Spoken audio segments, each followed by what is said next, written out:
played their part in the changes, a substantial part is plausibly explained by the presence of a successful family planning program. Similar results start to exist for Pakistan. Generally in Asia, doorstep delivery of family planning seems to have been an important factor in success. And the Dutch government thinks it is important to boost investments in family planning. These have fallen dramatically in recent decades. I share the view that just was expressed. A decline thrown into sharp contrast by increased investment in combating diseases. Dr. Sinding also refers to this disconcerting phenomenon. The tide has to be turned. We are trying to help, for instance, by investing 5 million euros in female condom programs and distribution. And in 2008, I increased our contribution to the Global Program for Reproductive Health Community Security from 5 million to 30 million euros over 4 years. And I call on other donors, and we discuss it with them, to do the same. Let me emphasize here that the Netherlands is not a rights extremist. Although promoting individual rights, in my opinion, is a legitimate and very important aim in itself, we also see a broad social agenda behind the respect for rights of the individual. It is crucial that states and societies come to realize, from a perspective of enlightened self-interest, that they stand to gain from respect for individual sexual and reproductive health and rights. After all, if overpopulation increases, all countries will suffer. And in times of economic crisis, rising food and fuel prices, and negative projections of the effects of climate change, thinking about national population tends to become more pressing. It is a global problem, especially in the countries where I was talking about. Let me give you one last example. Yemen. If there's one country where the close link between rapid population growth, poverty reduction, and the impact on sustainable environment and water supply is painfully clear, it is Yemen. The country is facing very rapid population growth of between 3 and 4% a year. It is estimated that the current population of 21 million will have reached 71 million by 2050. Yemen is a country with a strong tribal culture and structure and a relatively underdeveloped economy. The rate of unemployment is 34%, rising to around 50% for the younger generation. It goes without saying that this can be destabilizing, certainly if the population continues to grow at the current rate. And those who read and follow the papers, they know that that moment, unfortunately, already has come. This may, in turn, result in security risks in both Yemen and the region. This is one example of a specific situation in which sexual and reproductive health issues may turn out to have far-reaching cross-border consequences. The Yemeni government is aware of this, and we are working with them to tackle this many-sided problem. When I visited Yemen a year ago, I signed an agreement with the Yemeni authorities on reducing maternal and infant mortality.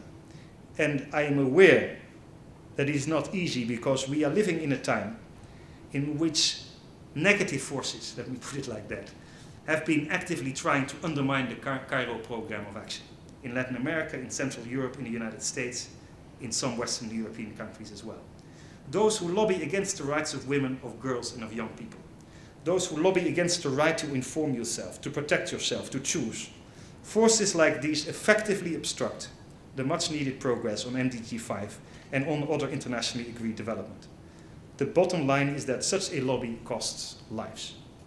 In conclusion, 3 weeks ago, talking about action, the Netherlands and UNFPA organized a high-level meeting on maternal health MDG 5 in Addis Ababa. Many of the issues that we are discussing here today that are so closely related to population growth were on the table there as well.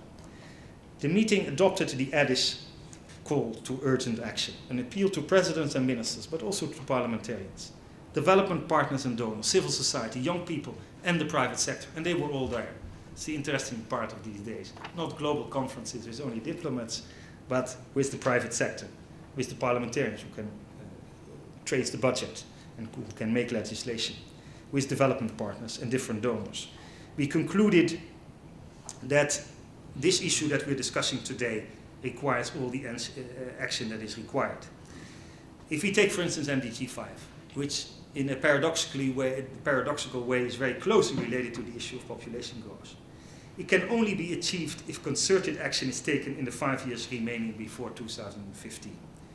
This right is bound up with the responsibility of men and boys to help reduce gender inequalities and combat gender-based violence. I cannot overemphasize the importance of MDG 3. Investing in the health and rights of women and girls is smart economics for families, communities, and nations, especially in times of also a financial crisis. It requires basically 3 measures. 1, prioritize family planning, one of the most effective development investments. If we ensure access to modern contraception, we can prevent up to 40% of maternal death and at the same time reduce population growth. Second, make adolescence a priority.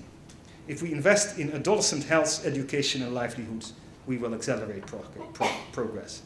And 3, strengthen health systems with sexual and reproductive health as a priority. If a health system can deliver for women, it can deliver for population policy, and it is a strong health system that benefits for all. This was the idea behind the Addis call for action. Let me, in conclusion, Mr. Chairman, return to the question, population growth, is it still an issue? Yes, I believe it is. I hope I made that clear. And I pose, as I said, also a return to simple Malthusian approaches. I'm glad that we don't speak anymore about population politics, which I associate with top-down imposition of policies geared towards quantitative population goals. But population policies based on the Cairo consensus need to be firmer on the agenda, as is a broader population policy putting the issue in social context as the only relevant one.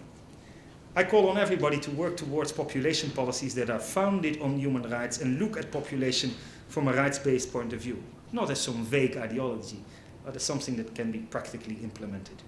We've done so since before Cairo and I remain committed to upholding this approach. Now more than ever, the universal right to access to sexual and reproductive health information, education, services and supply has to be guaranteed. We have to respond to the unmet need of so many women for contraception. And it is the moral, human rights and development challenges we stand for, and it is our common concern to act. Thank you very much.